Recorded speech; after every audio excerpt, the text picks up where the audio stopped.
Welcome to Section 420, Talkin Yankees. This past summer, we introduced you to CJ and Brandon. They're the duo from the 4Line Podcast, and they're back with us now to give us their thoughts on the offseason and the Yankees so far. So let's hop onto the 4Line. So CJ and Brandon, the 4Line, thanks for coming back to the show. What's up? Thanks for having us, James. Appreciate it as always. Thank you. No, you guys are great, and of course we spoke back in the summer before we were even sure there was going to be baseball. We did have a baseball season in, didn't end the way we wanted to, but at least we had some ball. But in terms of you guys, how have you been since the season ended? I mean, I kind of miss sports a bit. I'm a Jets fan, so we're pretty bad. So I really don't have much to root for. But I just hope baseball would eventually come back soon. I mean, hockey's coming back eventually, but they're doing all right. It kind of sucked to see us lose the way we did in the playoffs. That kind of hurt. But I'm just hoping for a better season this year. Hopefully the team could actually do something, sign some people, and hopefully things could change. Gotcha. Yeah, I'm the same way on that. I honestly think the postseason, it's kind of my favorite time. I mean, the offseason, rather, my bad. I always get them confused. But no, the offseason is my favorite time because I feel like it's the time where a baseball team really gets a chance to, take a break and really gather up all the emotions of ending the season off in a bad place, coming back next season even stronger, getting new players, signing more contracts, So I really feel like the off season just a great time in general. Oh yeah, there was an excitement. But let's say when the season ends, do you not even want to look at the Yankees or whatever team you're rooting for once the season's done, or you kind of could get right back into it, even if you feel terrible about the way things ended? No, yeah, CJ seen with the way I reacted once the Yankees lost. I was very disappointed, especially to losing to Tampa and now them winning the World Series and stuff. It kind of stings. So there was a point where I was avoiding the Yankees for a good month. But of course, once there's a little cut, you could always clean it with some alcohol, put a Band-Aid over it. So that's how I feel now. So I'm just looking forward to the 2021 season. Hopefully we got some good coming out of here. What do you think, CJ? Yeah, I was kind of sad when we lost. I really didn't do for a solid week. I didn't even leave my house. I'm like, you know what? I mean, I really don't feel like doing anything. We just lost. But the funny thing was the next day I had to go somewhere and I put on this hat and I'm like, well, we lost yesterday. Why am I wearing this? But it kind of hurt to see just the way everything came down. It looked like if we won that series, I feel like we would have had a legitimate shot. But then things happen, man. Things happen. Yep. I hear you. Well, one thing I'll say, I remember, going back to 95, I guess, I was just about your age, maybe a year or two younger. That's when the Yankees were up 2-0 on Seattle, then lost the next three. I didn't want to look at the Yankees for 3 months. I was just pissed off at them. I think even the ticket sale person back then, they would knock on your door for ticket sales. I didn't want to answer the door. But I think as the years go on, though, you absorb the losses a little better.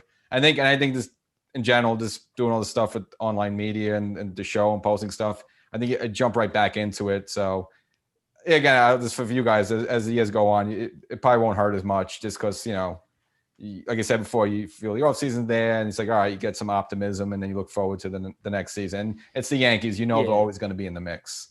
Yep. Exactly. We kind of took a small break and then we were like, you know what, let's get back into this because you can't be mad at them forever. Come on. It can't just be 2009. I need another one already. No, they are due. Totally. They are. And, with that in mind now with the Mets, of course, now with Steve Cohen, looks like they got a legit owner that's going to spend some money. And how do you feel about that? Do you like it when the Mets are just irrelevant and you just get the beat on them? Or do you like it, when the Mets are, competitive with the Yankees in terms of fans, but also, in the Subway Series again, if you lose to them or get swept by them, that's devastating, especially for Yankee fans. That's always scary. When the Mets, I'm always kind of scared when the Mets are doing good because I know if we play them in a regular season series, maybe even a World Series in 2000, and the Yankees lose, you're gonna hear it. You're gonna hear it for a while. Like remember a few years ago, I think the Yankees got swept in the Subway Series. I was hearing it for a while. It's not fun when we lose to the Mets, and I never really like to see the Mets do good in the World Series that year. I rooted against them with everything. Like I was like a diehard Royals fan for a week, but but I'm a little afraid of the Mets, but I always like to beat them when they're bad because it makes things a little better when you could say your team is officially better than the other team in the city, you know? Now, I always say, trust me, don't let it sting for too long because guess what? We are the Yankees. We are not the Mets. The Mets can flop all they want, but they're not the Bronx Bombers. I can tell you that. So the Mets don't faze me. They could sign all these people. They could get all these new owners. The Mets are still going to be the Mets. They're still going to have that fan base that just talks all this crap and they can't even show it. So you know what? Let them be at this point. They're going to get tamed once they have a disappointing season. That's a great way to put it. Yeah, and I feel for Yankee fans, you really have nothing to lose because it's like if you beat the Mets, it's like, well, you're supposed to beat the Mets. Yeah. So if you lose to the Mets, it's like, oh my God, you lost to the Mets. So it's like heads I win, tails you lose. So it's like, yeah. I mean, they weren't bad. I mean, they did beat us a few times. They came close. I mean, a few of the times they beat us, those should have been games the Yankees won. But they're not like that bad where they're just like, haha, the Mets, they're last place terrible. I mean, they're not that bad, but I'd like to see how they fare in a full season because obviously that was only 60 games, so it was kind of short sample size. But I have to see how they do like in a full season to kind of like make a legitimate opinion if they're pretty good or if they're just bad still because they're the Mets. The Mets, no matter how the outcome of their season is for me, they're always just going to be meh. Yeah, so, they're the Mets. Now, as for the Yankees, going into next year, obviously some decisions got to be made. Again, we all assume the DJ thing is going to happen, but I mean, do you think there's any remote chance that Cohen could maybe throw a few bucks there and actually bribe DJ to play in Queens? That is a great question, and I could honestly see that happening. I mean, that would be kind of like a nightmare situation for pretty much every Yankee fan out there. That would kind of hurt seeing LeMahieu play for the Mets after he was an all-star, after he was one of the best players on the Yankees at the time. Now he's playing for the Mets, and the Mets would be a lot better if you add LeMahieu, and it would kind of suck because LeMahieu is a big part of the Yankees, and we need him moving forward. And seeing him succeed somewhere else and pretty much do very, very well because Cashman didn't want to pay him and ownership didn't have that much money, it would kind of hurt to see that. Now, for me, I have a very strong opinion on this. I feel like I don't really like to look at the past too much. I like to always look forward and with things in life. So with this whole DJ LeMahieu situation, at this point, he can go to the Mets. He can go wherever team he wants to go. Whatever team that's going to pay him his money. But you know what? Once you're a Yankee, you're always a Yankee. He's going to want to come back. And if he doesn't want to come back, guess what? We got Francisco and Lindor in the bag. That's true. Yeah, I mean, if that money goes away, I think they would definitely then look for Lindor. And then you can move Gleyber back to second, which, frankly, even though he came up as a shortstop, he was better, defensively as a second baseman. You put Lindor. Yeah. So it's a bit of a win-win. But I just think the DJ thing was going to happen. Like certain players just fit certain teams like a glove. And I think part of just being in the Yankee lineup, playing at Yankee Stadium, taking advantage of being able to hit a home runs to, right field. You're not going to be able to do that at Citi Field. I mean, you got to hit a ball a mile to hit a home run in Citi Field. Exactly. So his numbers will go down. I mean, yeah, he'll be a good hitter, but his numbers won't be as impressive. He will not be an MVP candidate if you got to hit like half the season at Citi Field. Exactly, especially because it is a bigger ballpark and they've pushed the wall back quite a few times there. I don't know what the heck they're doing with the outfield fences over there, but he does fare better at Yankee Stadium. I agree with that. And another free agent, which I thought the Yankees would automatically sign him right back, but it looks like he might walk away. But now you're hearing talk he might not, is Masahiro Tanaka. It seems like with Tanaka, pretty much said that, if the Yankees don't resign him, he'll most likely consider even going back to Japan just because, like you said, playing for the Yankees, who would you want to play for anyone else? But still, I'm kind of surprised because the Yankees are a little thin in terms of starting pitching. Why you would want Tanaka if he's willing to come back just for 1 or 2 years? Exactly. Like, I feel like we could just sign him to like a 1 or 2 year deal. Not too much money, obviously, but we need starting pitching. We don't have that at the moment. Like, our rotation is a bit of a mess, and I feel like considering Severino is coming back like June, July, we could use Tanaka back in the rotation due to our lack of starting pitching and the inconsistency. Like we have some of these young guys like Montgomery and Schmidt. They're kind of inconsistent in some ways when we've seen them, but I do think we should at least offer Tanaka something, at least talk to him, see if he'd be willing to come back, but not for that much money. Just like I say, like a short term, like 1 year deal, but not too much money. Yeah, as CJ is saying, I have my opinions on Tanaka, great pitcher. But I feel like he has on and off days. Not to say that everybody doesn't have on and off days. It's just with him, it's more of on a daily basis that it's an off day. And we always compare him on our YouTube to playoff Tanaka. But I mean, like, when is Tanaka really always every single starting pitching job he has in prime time? Very rarely that it's always prime time Tanaka. So we'll love to sign him back. He's a great pitcher to have in the rotation. We need pitchers, of course. But I mean, if he wants to go back to Japan, increase his skills more, I mean, he's going to end up wanting to come back to the Yankees, and wouldn't see him playing for any other team. Yeah, I really don't see him playing. Like, people were like, oh, the Mets might sign him. I really don't see Tanaka playing anywhere else but in Yankee pinstripes. That would probably be the most bizarre sight of all time, if you ask me. Yeah, especially because, I mean, the National League hasn't said if they're going to do the same thing with the DH again. I'm assuming if it's going to be a full baseball season, they're going to go back to the pitcher hitting. And Tanaka's is like an automatic out at the plate. So, yeah.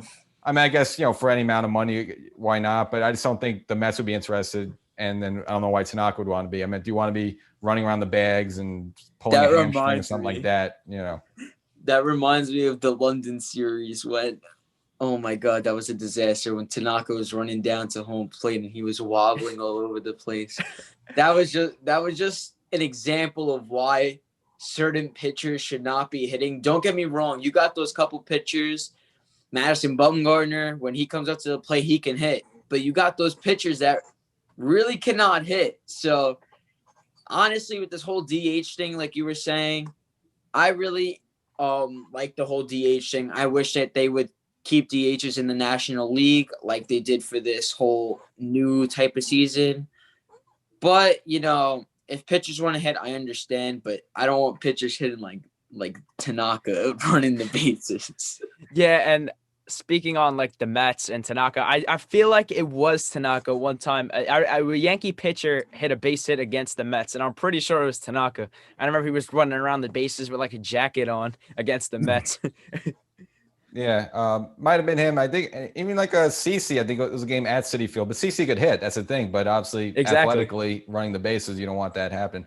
Yeah. I just think that over the long haul, though, I don't think pitchers want to hit, because there's just too much money they could lose if they get hurt. Whether it's 2 seasons from now or 5 seasons from now, at some point, I think the DH, you'll see that in both leagues because, again, it's just – and if a team like the Mets, wouldn't you just rather, have an extra hitter in there, a slugger, instead of just having the pitcher go up and, batting 130? It's like, it's an automatic out. Yeah, exactly, because they have like Dominic Smith and Pete Alonso, 2 very good first basemen. You can't use – you have to at least use both of those guys in your lineup because they're too good to have one sitting on the bench. And if the Mets, if the National League implements the DH full time, that would benefit teams like the Mets quite a bit. Yeah. If it ain't broke, don't fix it. This is broke, so you got to fix it. That's true. Now, what did you see when the news about Blake Snell, which surprised me, getting traded to San Diego? Not only obviously get him out of the league, but get him out of the division. And, for Yankee fans, our eyes have got to be lighting up because obviously, you don't want Tampa to have a good starting rotation. Now, CJ, I'm going to take this before you do because I just got to spit this out. But literally, once the news came, I didn't even know that he was in the discussion that much. Everybody's always been talking about DJ LeMahieu this offseason. That's all I've heard. But once I found out Blake Snell got traded to the Padres, Yu Darvish getting signed to the Padres, this is all going to be a mess. The Padres are going to have great competition in that league now with the Dodgers. Don't be surprised if you see the Padres in the postseason this year. 110%, I will put money on it. The Padres will be in that postseason going very strong. But the Padres are just building their team up even more and more behind the scenes. The Padres like to work behind the scenes, and look, it's paying off because they got all this young talent. They're getting a World Series pitcher on their team now. I mean, the Padres, that's going to be a team you want to stay away from. But Blake Snell signing, I for sure thought he was going to stay with Tampa after winning that ring. Yeah, so did I. Like I thought, especially after but especially in the World Series thing, where Game 6, where Kevin Cash took him out, and the Dodgers eventually ended up winning this whole thing in that game. But I feel like Blake Snell was a little mad at that, and I was honestly shocked by the news. I was sitting watching TV, and I'm reading my phone, and it says Snell traded the Padres. I was like, oh my goodness. I got very happy at that fact because, okay, now the Yankees don't have to face Blake Snell, and the Rays already, and the Rays already lost Charlie Morton as well in the offseason. So their rotation isn't as good, but I mean, they did get a haul of prospects, which would probably affect us in the future. But I'm worried about the present at the moment. And the more that the Tampa Bay Rays rotation diminishes and the less competitive they become, it might be a little easier for the Yankees to sneak into first place and hopefully end up going deep in the postseason. But as Brandon said, the Padres are a pretty tough team. They have the offensive power. They got Tatis, Machado. Now they have the pitching. They have Chris Paddock. Now they have Yu Darvish, Blake Snell, Clevenger when he's not hurt. That's a that's at least like a top 3 rotation in baseball, no question. But the Padres are going to be scary, especially going against like the Dodgers and stuff. Who knows? The Yankees might have a '98 rematch against them in the World Series again. You never know. But the Padres are going to be scary in the National League. I totally agree. It all started last season with that whole thing with Tatis hitting the 3-0 pitch for a home run. Yeah. And even after that, they were just getting a lot of attention. And like I said, now they've got really a legit rotation. Mm-hmm. Definitely, some that the Dodgers don't have to worry about for next season.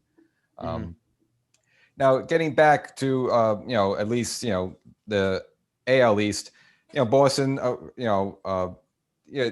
don't think they're going to be that competitive next season at all. So really, I meant the division is really there for the Yankees to take. Again, you mentioned Charlie Morton before. He's like a guy. He only throws 5 innings, but like the Yankees can't get only 1 run off him. Whether exactly. he was with Houston or whether he was with Tampa. So I think this for next season. If the Yankees can get 130 starting pitchers, that's why I think this is an insurance policy. Should just get Tanaka, and then all right, you get Severino back toward the middle part of the year. Montgomery's pretty stable, and at least it gives you some Danny's hope maybe that Severino just catches fire that second half, and maybe he could be that ace that he was, back in 2018. Yeah, I mean, I miss Severino in the rotation. I really missed having him last year, and that would be an important addition back to the Yankees rotation, and also the addition of Domingo Germán coming off suspension. I feel like if you add Severino back in the mix, you put Germán back in the mix, because people seem to forget that Germán actually pitched very well in 2019. But if you put Severino, Germán back in there, obviously you got Garrett Cole over there. That could be a very solid top 3 in the rotation. And then Tanaka, you could be used as like his insurance pitcher, as you said. And you could also use David Garcia, who's like the young stud coming up, who's going to eventually be a top 3 starter. But you just got to get more insurance pieces, as you said, especially a guy like Tanaka. Yeah, don't be shocked if you see David Garcia go crazy this year. I mean, such young, raw talent. I mean, when you put him up with a great batter, when he's non-hesitant, he's going to strike him out easily. I feel like he just needs to get relaxed, calm down, and he will be throwing strikes and strikes and strikes this year. He's going to be a hot take. Mm-hmm. What I liked about him is that he was actually very mature. Most guys like that, they're 21, 22, they just come up and try to blow you away with 100 miles per hour. He's not like that. He'll throw 93, but there's a lot of off speed. So most likely keep your shoulder and your arm healthy, not tearing rotator cuff, but, learning how to pitch versus just trying to throw the ball 100 miles per hour, which, all right, great. You're good for 2 weeks. And then either everyone figures it out or you just end up, tearing something. Yeah, and he has a pretty good arsenal of pitches, especially his curveball. That's probably his signature pitch, rather. And I like that you say he has the off-speed stuff, and because people come up and they throw like 100 miles an hour, and next thing you know, like players like Severino, for example, used to come up and throw hard, they get hurt, and that puts a lot of injury risk out there. So I'm more of a fan of pitchers coming up and taking it a little easy. So like they let their arm develop, use some off-speed stuff, and then maybe eventually develop more speed on your throws as time goes on, because you don't want young guys like Severino, who's still kind of young. You don't want to see a guy like Garcia tear his shoulder or get Tommy John, and then boom, he's done for another season, and he might not be the same when he comes back. So that's what I'm worried about Severino right now, honestly, is I know he got that whole Tommy John surgery. I don't know what I'm saying right now, but I know that he had a lot of surgery on his arm, and some people can come back from that original state that they were in and pitch amazing, and then some people just fall off and can't pitch the same way. Their arm doesn't work the same way. So I feel like if you overwork your arm to the point where you have that tear or you need to get Tommy John surgery, you don't know if your career is still going to be the same. Like right now, we got to see Severino this season. Got to see him during spring training. I'm sure right now he's probably working out his arm as we're speaking. But, you're always taking a chance getting injury. And, you got to do your best to avoid it. So Deivi Garcia, when he pitches, he uses a different combinations of speeds, which levels out his arm. So I'm a really big fan of him.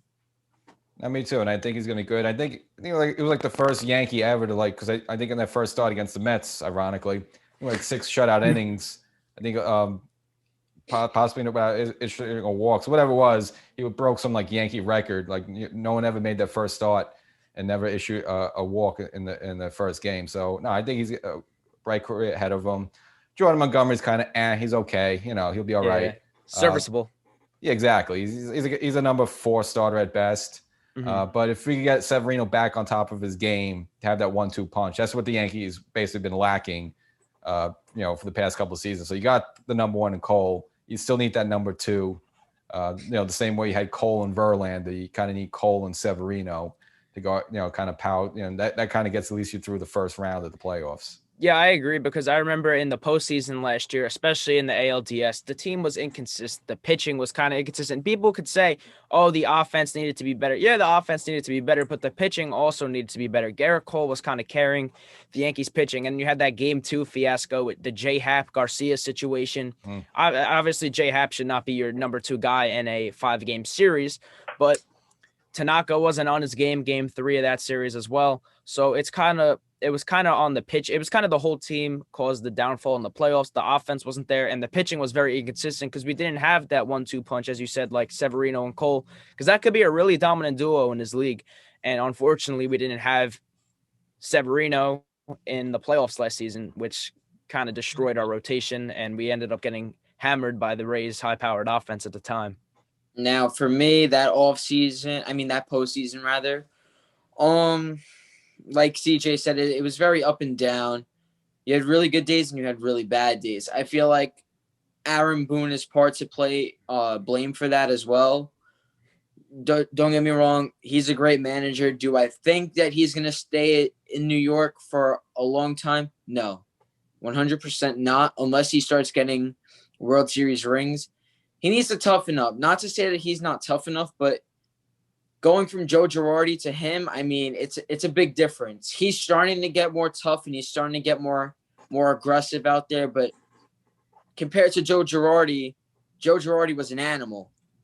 He got us that World Series ring in 2009. But I feel like if Aaron Boone doesn't step up now, it's going to be too late. And then when it's too late, that's when you get fired and we move on. But yes, that whole postseason was a mess. I feel like that's one thing that we need to look forward to in 2021 is definitely making sure that we are very consistent, because last year we were inconsistent on some days, really good on certain days. So they need to level it out and be consistent throughout the whole board. Yeah, and people could also argue that the neutral site played a difference. I agree with the neutral site playing a big difference, but obviously the Yankees are notorious for being terrible at Tropicana Field where the Rays play.